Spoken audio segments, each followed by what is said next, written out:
নমস্কার, শুভ সন্ধ্যা। আচার্য দিগন্ত চ্যানেলে আপনাদেরকে স্বাগত। প্রতি বুধবার শনিবার আমি নতুন নতুন টপিক, নতুন নতুন ঘটনা নিয়ে আপনাদের সামনে প্রেজেন্ট হই। আজও এসছে একটা নতুন ঘটনা নিয়ে আপনাদের সামনে। যদি ঘটনাটাকে আপনাদের গ্রহণযোগ্য বলে মনে হয়, অবশ্যই সাবস্ক্রাইব করে দেবেন এবং শেয়ার করে দেবেন। আজকে ঘটনাটা ঠিক ঘটনা বলবো না, একটা দোটানা বলবো। দোটানাটা হচ্ছে, আচ্ছা বেশ, ধরুন আপনার বাড়িতে কালী মূর্তি প্রতিষ্ঠিত, কিংবা আপনার বাড়িতে জগদ্ধাত্রী কিংবা মহিষমর্দিনী কিংবা শিব পার্বতী বা মহাদেবের লিঙ্গ প্রতিষ্ঠিত, কিন্তু পরে আপনি বুঝতে পারলেন কি এগুলোর কোনো ভ্যালিউ নেই, প্রথম। আর দ্বিতীয়ত আপনি বুঝলেন যে কৃষ্ণই হলো একম অদ্বিতীয়, মানে এক দ্বিতীয়ম হলো শুধুমাত্র শ্রীকৃষ্ণ। শ্রীকৃষ্ণের ঊর্ধ্বে কেউ নেই।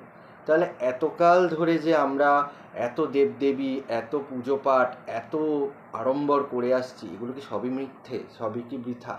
তাহলে তো আমরা ছোটো থেকে শুধু কৃষ্ণকেই ভালোবাসতে পারতাম। এই যে দুর্গা পূজা আসছে, এটাও তো আমরা করতে পারতাম না, কারণ এটাও একটা শক্তি পুজো, তাই না? তো আজকে কথাটা শুনে আমার একটু কেমন একটু লাগলো যেন, যে কৃষ্ণই বড় আর কেউ বড় নয়। আমার একটু বাজে লাগলো কথাটা, কেননা কৃষ্ণ বড় আর কেউ বড় নয়। কেননা আমার নিজের বাড়িতেই মা কালী প্রতিষ্ঠিত, কেমন একটা বিচ্ছিরি ফিলিং হয়। তো কথাটা শুনলাম, আমি শুনে বাড়িও আসলাম। মা কালী আর মহাদেব নাকি শ্রীকৃষ্ণের উচ্ছিষ্ট বা প্রসাদ খেতে নাকি খুব ভালোবাসে। আমি ভাবলাম যে মহাদেব আর মা পার্বতী তো জগৎমাতা জগৎপিতা। ওং জগৎমাতা জগৎপিতা জগতানন্দকারিণী অশুদ্ধ কল্যাণে পরমেশ্বরায় লক্ষ্মী জনার্দনায় নমস্তুতে। আগে জগৎমাতা জগৎপিতা, তারপরে আসছে অশুদ্ধ কল্যাণেশ্বর, মানে অশুদ্ধকে যে খণ্ডন করছে লক্ষ্মী জনার্দন, ঠিক আছে? উনি তার উত্তরে বলছে যে রাধাকৃষ্ণের প্রসাদ নাকি দুইজন খেতে পারে। এটা কি করে পসিবল আমি বুঝলাম না। আমার এক মাথা দিয়ে ঢুকলে আরেক মাথা দিয়ে বেরিয়ে গেল কথাটা, যে রাধা কৃষ্ণের প্রসাদ নাকি মহাদেব আর মা পার্বতী খেতে পারে, যেখানে মা পার্বতী সাক্ষাৎ অন্নপূর্ণা, ঠিক আছে? সাক্ষাৎ অন্নপূর্ণা রূপে বিরাজ করছেন বেনারসে। আর অন্নপূর্ণার আশীর্বাদ না থাকলে গোটা ব্রহ্মাণ্ড সেদিনকে একেবারে ভুকা হয়ে থাকবে, ঠিক আছে? আমার যা মত, আমি যা বুঝলাম আমার স্বল্প বিদ্যায়, কিন্তু কথাটা শুনে আমার একটু ভারাক্রান্তই লাগলো, তাই না? আবার অন্যদিকে বলছে যে ভুবনেশ্বরী দেবী দশমহাবিদ্যার চতুর্থ মহাবিদ্যা ভুবনেশ্বরী দেবী, উনি চতুর্দশ ভুবনের প্রতিপালিকা, বা চতুর্দশ ভুবন চতুর্দশ ভুবন উনি সৃষ্টি করেছেন, এবং ওনাকে এনার্জি এবং ওনাকে হেল্প করেছেন ভুবনেশ্বরীরই হাজব্যান্ড, দেবী ভুবনেশ্বরীর হাজব্যান্ড ত্র্যম্বক ভৈরব। হ্যাঁ, কিন্তু উনি বলছেন যে রাধাকৃষ্ণই বড়, রাধাকৃষ্ণের থেকে বড় দুনিয়ায় কেউ নেই। তাহলে ভাবলাম যে তাহলে এত দক্ষিণেশ্বরের মন্দির, কালীঘাটের মন্দির, তারাপীঠের মন্দির, আদ্যাপীঠের মন্দির, তাহলে তো সব বন্ধ হয়ে যাবে, শুধু তো একম দ্বিতীয় বলে রাধাকৃষ্ণ, তাই না? আমি কথাটা শুনছি আর আমার এখনো অব্দি আমি ভেবে চলেছি যে কি শুনে এলাম রে ভগবান, ওখানে যাওয়াই আমার ভুল হয়েছে, আমি এটাই ভাবছি।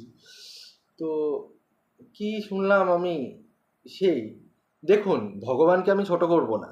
আমার বাড়িতেও নারায়ণ শিলা আছে, আমার বাড়িতেও 3টে গোপালের বিগ্রহ রয়েছে। প্রত্যেককে আমি ভালোবাসি, প্রত্যেককে আমি একদম রীতিমতো বলতে পারেন হৃদ মাঝারে রেখে দিয়েছি। কিন্তু হৃদ মাঝারে তো থাকে একজনই, তাই না? সেটা হলো মা আর বাবা, জগদেশ্বরী আর জগদেশ্বর। এছাড়া আমার হৃদ মাঝারে কেউই নেই। আর বাদ বাকি যারা যারা রয়েছে তারা সব আমার মাথাতেই থাক। তো আমি ওই বললাম, শুনলাম কথাগুলো, শুনে বাড়িতে এলাম। ও আর আরেকটা কথা আমাকে বলেছে, আমাকে নাকি তুলসীর, গোপালের সেবা করলে নাকি তুলসীর মালা নিতে হয়। আমি প্রথম শুনলাম এটা, কোশমিন কালেও তো শুনিনি, ভালো কথা। তো সত্যি কথা বলতে গেলে আমরা তো শাক্ত, আমরা তো এত নিয়ম নিষ্ঠা মানি না। আমাদের কাছে মা খাও মা তুমি পড়ো এই আর বৈষ্ণবদের প্রচুর নিয়ম নিষ্ঠা, অত আমরা পারবো না। তো একদম স্পষ্ট কথাই বললাম, খারাপ যদি লাগে কিছু করার নেই, আমরা কেননা আমরা শাক্ত, আমাদের আদ্যাস্তোত্রটা বলে মা খাও মা তুমি পড়ো, ব্যাস, এনাফ, আর না। আচমন টাচমন এগুলো আমরা করে নিই, আচমন, করশুদ্ধি, আসন শুদ্ধি, পুষ্পশুদ্ধি, জলশুদ্ধি, এগুলো আমরা করে নিই।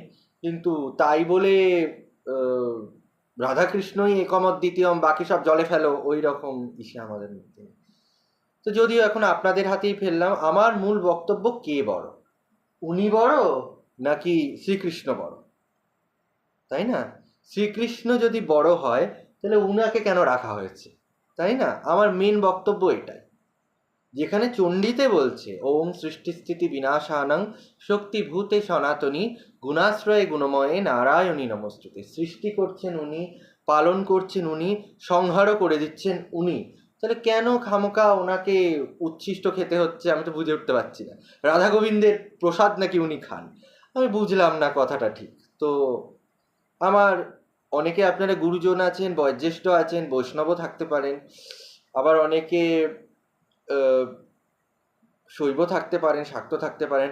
আমার করজোড়ে অনুরোধ রইল, একটুখানি আমার এই ভ্রমটাকে আপনারা একটু দূর করার চেষ্টা করবেন। আমি কিন্তু এখন অবধি কথাটা যে আমি তো ভাবছি আমি কেন গেলাম, কথাটা আমার যে মাথায় এখনো ঢুকে রয়েছে, আমার মাথায় প্যাচ খেয়েই যাচ্ছে, কিছুতেই আমি স্যাটিসফাই হতে পারছি না। এই আজকের মতো এইটুকুই, বেশি বকবো না আর, কেননা মন মেজাজ ভালো নেই কথাটা শুনে আসার পর থেকে। জয় মাতারা, জয় গুরু বামদেব। প্লিজ প্লিজ প্লিজ আপনারা একটু আমার ভ্রমটা দূর করবেন, আমার চ্যানেলে একটুখানি লিস্টে এগুলো পাঠাবেন, কমেন্ট সেকশন খোলাই আছে। জয় মাতারা, জয় গুরু বামদেব। সুস্থ থাকুন, ভালো থাকুন, আনন্দে থাকুন। Take care.